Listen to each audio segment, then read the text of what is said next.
Duke u nisur nga dita e mërkurë, 17 dhjetor, në portin e Durrësit fillon operimi me 3 tragete të linjave Durrës, Bari dhe Anasillës. Ndërkohë nga data 18 dhe deri para Krishtlindjeve, tragetet do të kryejnë lundrimet e 2 fishta për të përballuar fluksin e hyrjes të udhëtarëve dhe automjeteve. Lundrimi dobëkorës do të ketë dhe ditët e para të vitit të ardhshëm, por atëherë fluksi do të përqendrohet në dalje. Nga informacionet deri tani mësojmë se më 17 dhjetor kemi një traget shtesë të linjës Durrës-Bari, ndërsa më rrin dhe 3 tragete nga Bari dhe 1 nga Ancona.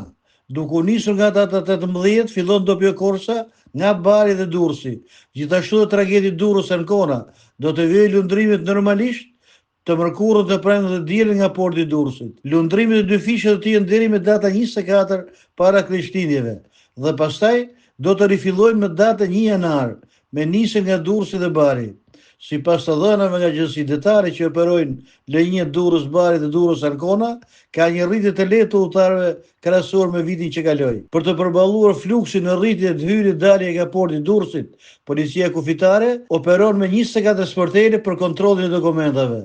Festat e fundvitit përkojnë me periudhën kur shumë nga emigrantët shqiptar që jetojnë dhe punojnë në Perëndim rikthehen edhe për të kaluar pushimet pranë familjeve të tyre.